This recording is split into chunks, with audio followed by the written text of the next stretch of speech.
have I become? A sand monster? Call it what you will, Prince, but you have been given the ability to destroy your enemies. Now use it. Now use it. Alright, so this is pretty... Whoa, okay, that was odd. So this is pretty interesting. The Prince has now changed into this whole monster, and basically the biggest difference between this and normal Prince is that these sections are a lot more combat focused than their normal Prince counterpart. The Prince, for the most part, has been pretty, well, oh, I'm getting hit a lot here, this is not good. For the most part, he's been very platform focused, platforming focused. The combat has sort of been in the sidelines, a lot like it was in the original Sands of Time. Now, the developers of Ubisoft, the developers, saw that there was sort of this mixed reception for the Sands of Time and the Warrior Within. Some people really liked Warrior Within, and some people much preferred the Sands of Time. And so this is sort of the let's go into the middle ground sort of thing. So they pretty much did just that. Now we've got this Prince, the Dark Prince, which is supposed to be basically the Warrior Within gameplay, the more combat-focused gameplay, where combat's first, platforming second, and then you've also got the Prince, who is more platforming first, combat second. And it's trying to appeal to both people, and you know, I'd say it does a pretty decent job at doing that. It's not as good as either of them, unfortunately, so that's a real shame. But as sort of a middle ground, it's pretty good. So that's why, in my personal opinion, it ranks because I'm like one of the people who much prefer, say, Sands of Time to Warrior Within. I much prefer this game than Warrior Within because, well, I have those bits where I am the Prince and I'm not just this dark and broody man, or dark and brooding man. Would you let me? Oh my god, this guy is not letting me roll out of him. Is he? Oh, there we go. Okay, yeah. Anyway, so we have that ability to basically fight as this big badass Prince who's all dark and edgy. Like, I mean, he's literally dark. Like, he's all covered in black and stuff like that. So he's like super edgy as well. Anyway, so I'd say this is probably much more enjoyable than the Warrior Within as far as combat goes. That's probably, I say that, yet I know a few people who actually do enjoy Warrior Within and absolutely despise this game. So maybe they didn't do as good of a job as they would have liked for getting that middle ground to try and appeal to both people, because, well, if they can appeal to one but then again, I suppose, you know, the whole if you try to please everyone you'll just drive yourself insane sort of thing comes along, which is true. If you try to appeal everyone, my god, good luck. Have fun in the mental institution, my friend, because you'll never succeed at doing that. Why then is this happening to me? You have been infected by the Sands of Time, as I am sure you have noticed. Maybe it's the dagger. Maybe it's all the time you've spent amongst the sands. Amongst the Empress. Either way, you are resisting it. Mostly. Mostly? You did just transform into something rather unique, so I think the word is quite appropriate. Think of it this way. You have been given a gift. You're stronger, faster.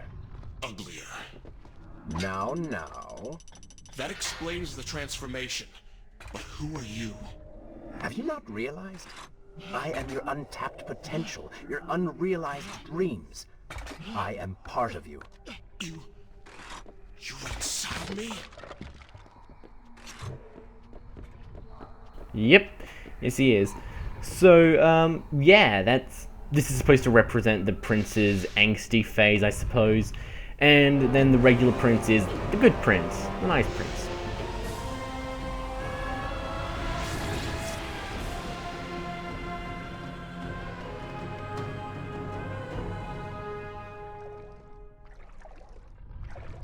It's gone now. Water seems to fight this corruption. Why did you hide this from me? What? And ruin all the fun? So Sands and the whole water thing seems to be a big underlying theme of the Prince of Persia trilogy, or the Sands of Time trilogy anyway. It's basically, I think it's supposed to represent how it's supposed to represent washing away a lot of stuff. Like, you wash away your past by going into the water, which is, you know, like the darkness of the prince represents his, well, darkness, I suppose, just to put it bluntly. And the washing away, going in the water, is supposed to represent him trying to wash it away. It's still there, because he will, spoiler alert, he will transform back into it, but it's supposed to represent, like, his darkness will be there, but this is just him washing it away, temporarily, of sorts, and that's what water is supposed to be. You know, it's a band-aid, not a cure. And the other theme that this game has is sands, and I think that's supposed to represent, like, the many parts of stuff, and, like, how you can't wash away everything or anything like that.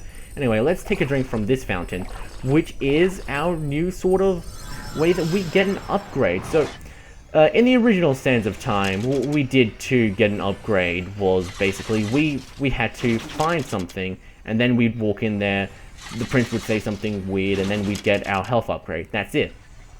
Simple as that. In the Two Thrones, not as simple, I'm afraid, because instead of just doing that, you have to pretty much show your skills at platform. You need to show that you don't need it so you can get it, which is pretty awesome. So you'll need to prove your worth. After proving my worth, I mess up. Good, yay me.